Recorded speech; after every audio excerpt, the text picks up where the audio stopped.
So life goes on. Oh, I really didn't know how I could move on. Whereabouts are you today? I am in Norway in a cabin in the mountains. Is that the same one that you wrote all those songs in? It is actually. Fantastic. That's My name is lovely. Marty. Thanks for doing this. Hi, It's Marty. fantastic. So It's a pleasure. it's really cool. So since you're in the cabin where all these songs from these albums were written, maybe we should start there, and you can tell me what it's like writing in that environment.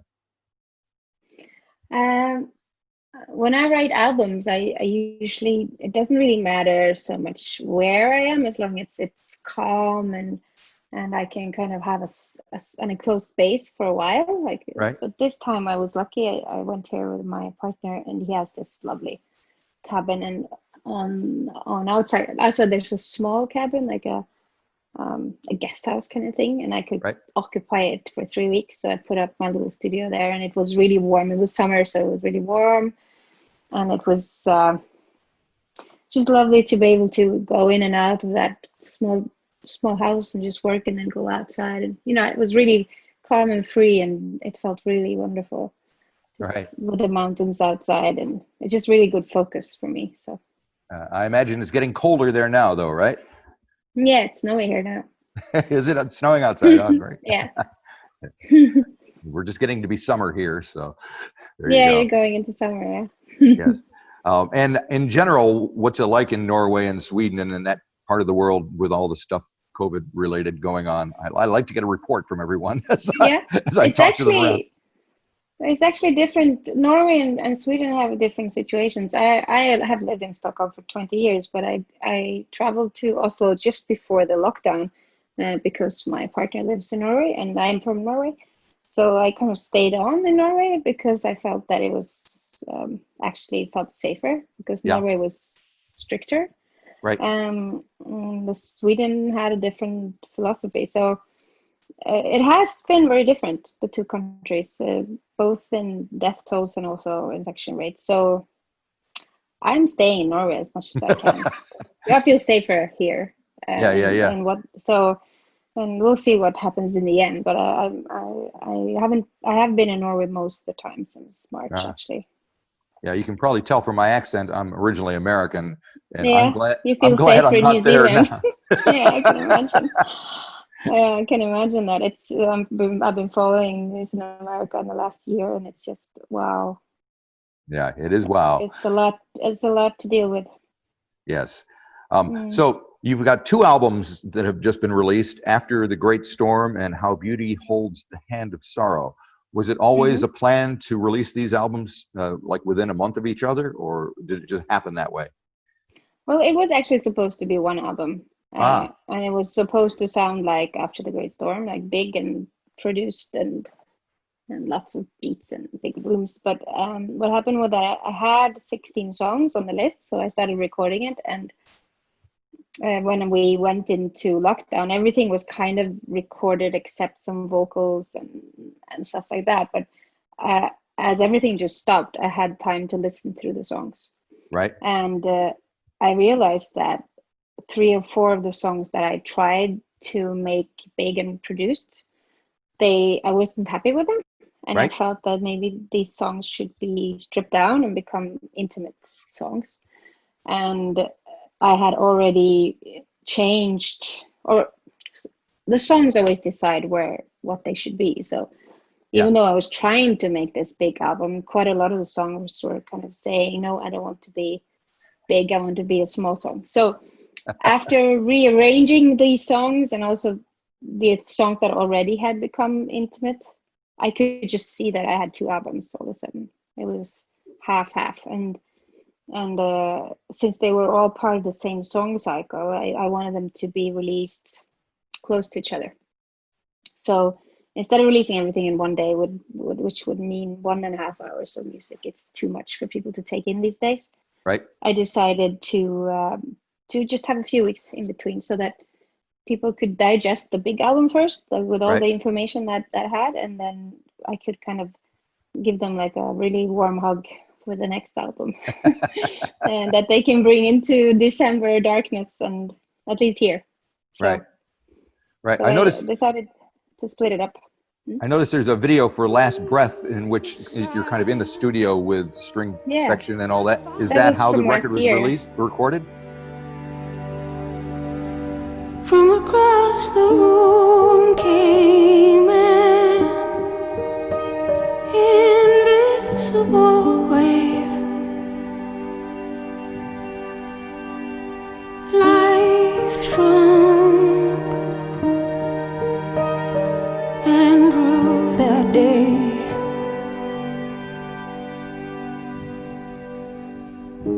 I held your last breath.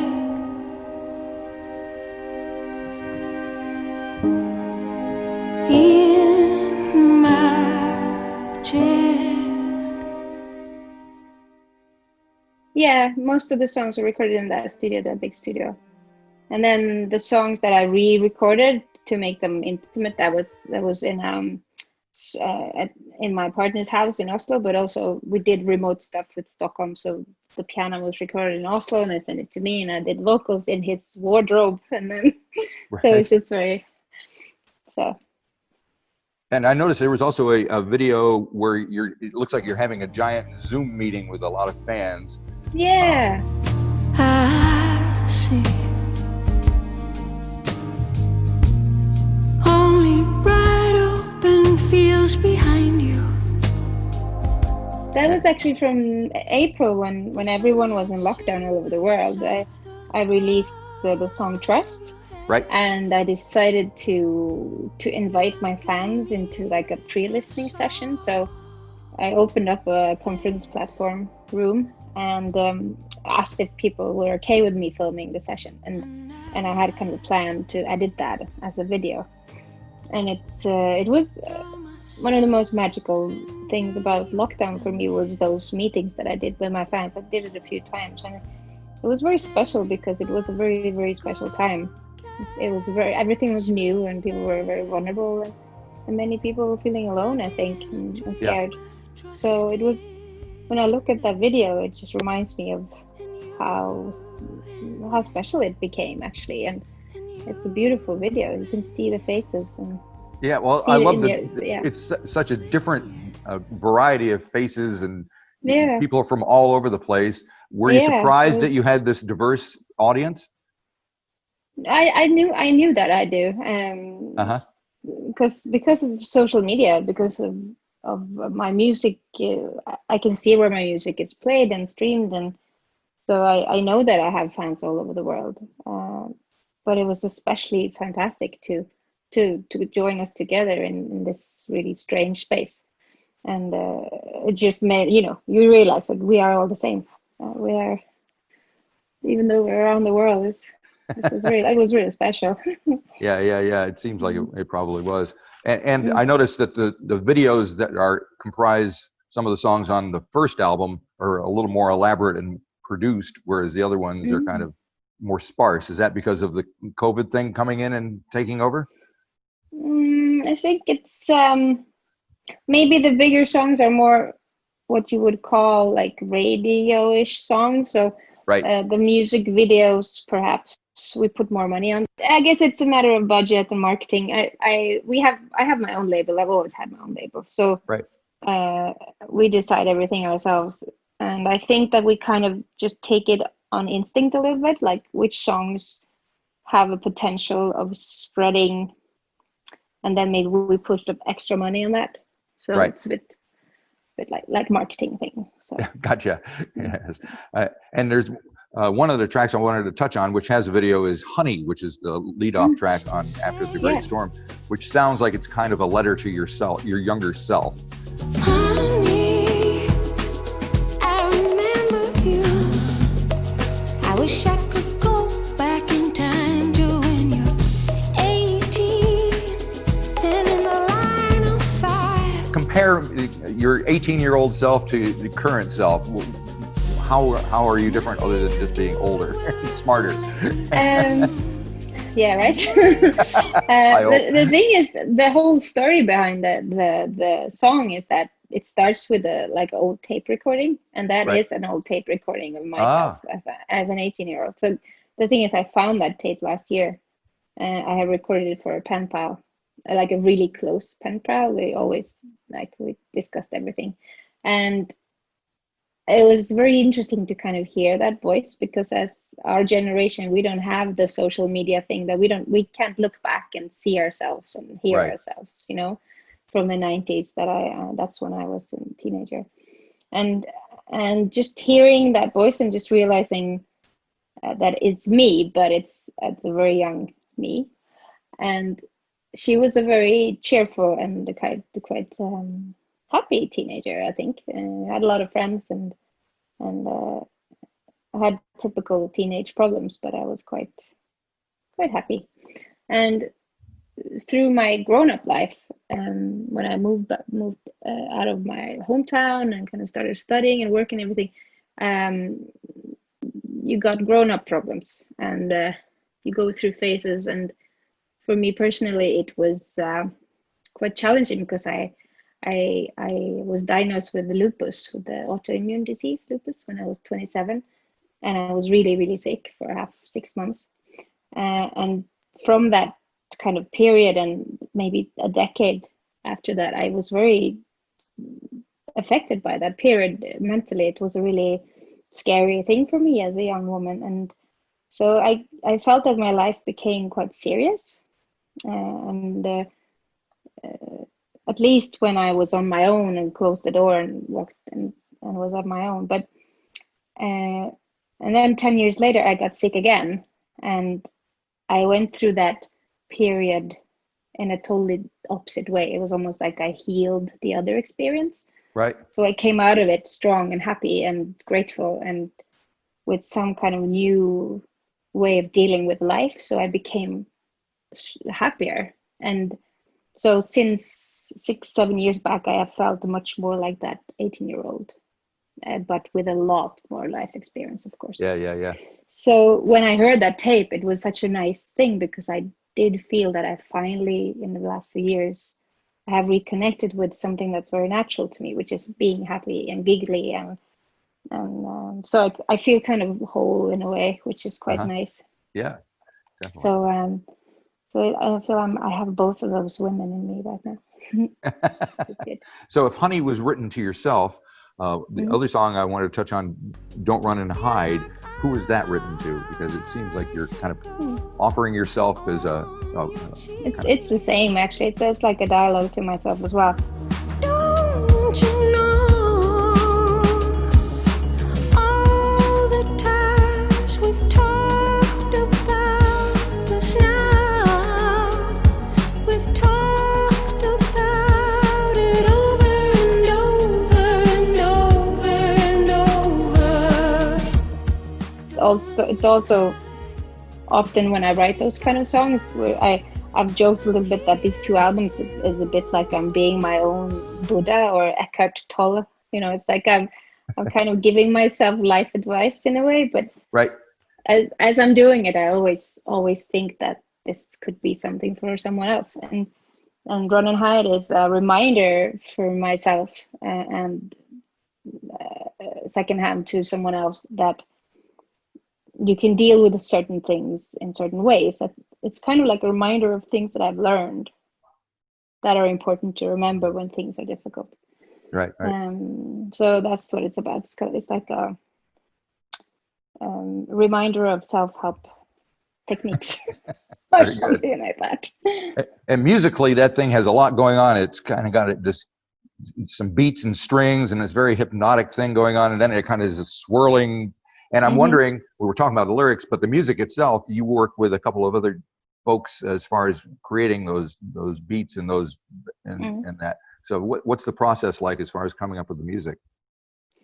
Yeah, this album, I wanted it to kind of be a prolonged process of my album from 2015 that had a little bit of that touch of the 90s and the kind of beats that you had from that time. So I wanted to kind of continue that journey, and because it's it's a lot of music from the 90s that I loved and that I still think is really good. Like Massive Attack and Tricky, DJ Shadow. There's a lot of good music, and I wanted to kind of bring that with me into 2020s and kind of mix it up with the music that I love from present time, like Solange and Sir and Kendrick Lamar, and that world of where they kind of have this amazing mix of modern digital sound, but they also manage to put in the acoustic and the warmth in a way. So I wanted to try to create an Ane Brun sound that kind of still was me, but had that kind of cool, nice, really, you want to move, you know, it has this interesting sound. So this song, for instance, Don't Run and Hide, I sketched it on MIDI. So I kind of made, the whole song was written on MIDI. So I sketched it with the beats and the strings and everything and the backing vocals. And so it's quite, when you hear the demo, it's almost like you can just make a line into the big studio with all the instruments. And it's kind of like just a vision of what I was thinking from the start. So we had a playlist of lots of music I listened to, and then we kind of picked the grapes from what we wanted, and we started to create it. And Anton is the studio tech of us, and then Martin is the musician, and we also kind of co-wrote a few songs for this album as well. So the three of us, we're like a three-legged chair that really works together. So cool. Yeah. And I wanted to touch on the last song on the first album, which is called We Need a Mother, which seems to, especially in this day and age, seems to be written with what's happening in mind almost. And you're quite outspoken about your feelings and opinions. So maybe you can elaborate on that, if you will. I feel rage because of what I see. It's breaking down my illusions of humanity. Yeah, that song was written, I think it was like a volcano waiting to erupt in a way. I was feeling all these frustrations maybe for a year or two, like about how the world was kind of evolving, especially when it comes to the polarization and how that kind of just makes us stupid. And and also how we're because of media and because of the internet and because of social media, we're almost like we're in closed rooms now. We don't see each other, we don't talk to each other, we hear information from different rooms, so we can't connect. And I think it's a very dangerous thing. And also that we humans are very often hypocrites. You know, we try our best to be good, and then we do things that we shouldn't do. And even me, I think it's hard sometimes to live as I want to, as I learn. So it's hard. But this song is very much about leadership. It's about the lack of mature leaders in the world. And unfortunately, when someone comes along that could be that leader, they don't win, or they get hurt, or they get chased away or somehow. So it's a frustration. I went, and what happened was I went to this conference, this business conference, and they had this big elaborate speech in the beginning of how they wanted to be sustainable and they wanted to work with the environment and everything, and so it was big words. And then they had the conference, and in the end of the conference they had this gigantic fireworks, which was just it was brutal. It was just, we went on forever. It just lots of noise, and it just kind of like shut it all over the fjord, so it just fell down in the ocean. And I just felt this total, it was just hypocrisy, you know, just talking those big words and then just like blowing up millions, you know. So I remember sitting in a bar drinking wine, just like, something like that. And the next day I wrote that song. So it was just like a channel of something, channeling feelings. So the second album, How Beauty Holds the Hand of Sorrow, has got a different vibe than the first one. And I assume that is on purpose. And one of the songs on that I wanted to touch on was, let's see, where I've lost. Oh, song for Thrill and Tom, which is kind of more of a storytelling kind of exercise. It seems like. So maybe you can tell me about that one. It's haven't written many storytelling songs. I have a couple through my career. This one is a kind of like an observation of a love story, I think. Right. And when I do, it's almost like writing to a script. You read it. I like doing that. I like writing music for films and TV series, and I can read the script and I kind of just try to imagine emotions that these people have. And this was a relationship where I had only met one of them, so the story was told by her, one of them. Yeah. So I had to kind of imagine him and imagine what they were, how they were. So it's actually quite similar to writing to a movie, since I didn't know the other person. So you had to make that part up. Yeah, in a way, like in my head. So it's like an imagery, but it's also it's about that we humans can be scared of receiving love. People who have been damaged somehow, they often have trouble accepting that someone loves you. So I think that's what's the core about that song. It's a bit like how people can be handicapped in love. Right. Now you mentioned you had the three of you that kind of put the record together, you and Martin and Anton, I think it was. But there's a fourth person named Dustin O'Halloran who plays on Lose My Way. Him? Do you know his music? I a little bit. I'm not extremely familiar, but I have heard of him. And well, he has a band called A Winged Victory, or an act or a thing that he does as well. Winged Victory for the Silent is his duo, but he's got an Emmy and an Oscar nomination for film music, so he's an amazing composer. I got to know him in Berlin a few years ago. I was a fan, and he actually was a fan of my music too, so it's a good meeting. And we just decided to write a song together in Berlin that night, and this was the song that came out of it. There you walk next to me. I own it.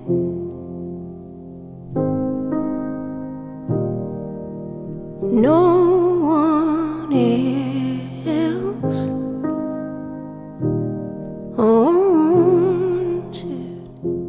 And so it's been kind of wrestling and a hard drive for a few years. And it fits this album, so we wanted to finally get it out. We did one more song for a movie a couple of years ago, for a movie called Puzzle. So this was the first thing we ever did together. And it's him playing piano on the track on the record, right? Yes. This is actually recorded live in Berlin with us. Now, speaking of live, have you done any shows recently at all in front of an audience? I got to do 2 shows in the summer, actually, because of the infections rate was really low in Norway. So I got to do 2 duo shows at a jazz festival. And then I've done a TV thing and stuff like that, but I haven't done any big shows, which was the plan, was a big tour with 7-piece band. So really, that's gonna happen next fall. I think we had 40 gigs that we had to move. So I mean, I'm in a cabin instead. Instead, you're in a cabin instead of on stage with 14 people. I should have been in Europe at the moment. So, but I mean, that's got to be something to adjust yourself mentally. Is that you're kind of set yourself up for this big thing, which, I mean, I don't know what it's like to play with a 14-piece band in front of several thousand people, but it's got to be something that you have to prepare yourself for. And now you're in a cabin seven, not 14. 7, sorry. I wish I had. Wish I could afford 14. Yeah. But now you're in a cabin. So how do you deal with that? Well, it's been so many months now, right? So we get used to it. The tempo is low, and I don't really want to go back to any higher tempo. It's just like keeping used to it. I think that the first couple of months was really like weird, and you had like the tempo in your body of moving forward and going on tour and all that stuff. But I realized after a couple of months that that's probably not going to happen. So I think it's been a year of it's like a crash course in mindfulness. It's right? Like, okay, Yeah. You just got to be here now. There's nothing I can do. Acceptance and mindfulness and just doing the best out of the now. Yep. And I think I have managed to do that a lot. when everything just shut down, I just decided, okay, we're going to release a bunch of songs this year and 2 albums, and I just have to be very creative and try to make the best out of it, make content, and just try to connect with people in different ways. And I think I've managed to do that, and I'm so happy about that because it's filled my headspace through this year, right? Yeah. So I've had something to do. And have you been writing more music? Just one song on How Beauty. It's called Breaking the Surface. That's a new song. Oh, right. But yeah, that was written in May, I think, April, May. So, but I don't think I've written anything else. No, Yeah. I haven't. And Breaking the Surface, just kind of guitar and a little bit of piano in the background in your Yeah, voice. you know, it was because I was at home. I didn't have anything else, so I kind of produced it with what I had, you know. Right. So Well, it it seems was like what being everybody in the around. old days. Yeah, it seems like everybody's just dealing with the situation they're in the best they can. All right. There's some Just great have stuff to. coming out, so you know. Yeah. I'm not complaining as a listener. No, It's very good. it's true. It's going to be interesting next year when people come out with albums that they made this year. Yep, yep. And are people talking about taking the vaccine and all that in your neck of the woods? Or is that a discussion that's being had? Yeah. Definitely. I'll definitely do it. And I want to be safe. I have my autoimmune disease, so I don't want to risk Right. anything. Yeah. So you're probably a little more at risk than other people are because of that. Well, that's at least that's what they told me this Right. year. So we'll see. I've been really careful, so I'm trying Sure. not to get it. Yep. Probably a cabin in the woods in Norway is the place to be. Yep. But you're in a good place. New Zealand is doing great. We did well, yes. Thank goodness for that. Are you just living your lives normally now, or is it still restrictions? Yeah, we were in lockdown, you know, April, May, June, and then we got out of it, and then we had to go back into it for a short while, but then So amazing. The only thing it's we have to do kind of like here, we're doing it here as well. It's pretty good in Norway. I think they're good at like doing. Okay, now we have to shut down this city and this city. You just kind of do this little boom, boom, boom, boom, and now it's like here where I am now. It's just close to a city. An hour away, and it's green now. It's not anything, and then but in Oslo there's a little bit more, you know. So yeah, the only thing we have to do now is if we go on public transportation, we have to wear a mask. But that's like it. You know, we can go out to. I'll go out. I'm going to a concert tonight with 1,000 other people. Oh my God! Oh, lucky you. I am. It's you guys in China and Korea. Yeah. Yeah, this is the place to be. But anyway, hopefully you can come and bring your show down here sometime soon. Oh, I was there once. I was there in, what year was that? I was at WOMAD Festival in New Zealand. In New Plymouth, and probably. I loved it. I loved that tour. That was just amazing. Loved being in New Zealand. All right, well, come back. We'd love to have you. I'd love to. It's good here. All right. Well, thank you for talking to me. It's 2 weeks of quarantine, isn't it? Next time. So far, yeah. So well, hopefully the tours are going to be really long. Okay, 2 weeks in New Zealand, 2 weeks in Australia. You know. Yeah. Hopefully it'll get see what sorted the future out. will bring. Yeah. Very good. Well, thank you for talking to me. It's been a thrill and a privilege. And stay warm there in Norway. Yeah. Run around in the snow. Have a good time. Yeah, I will. I promise. Bye-bye. Nice to meet you. You too. Bye. Bye.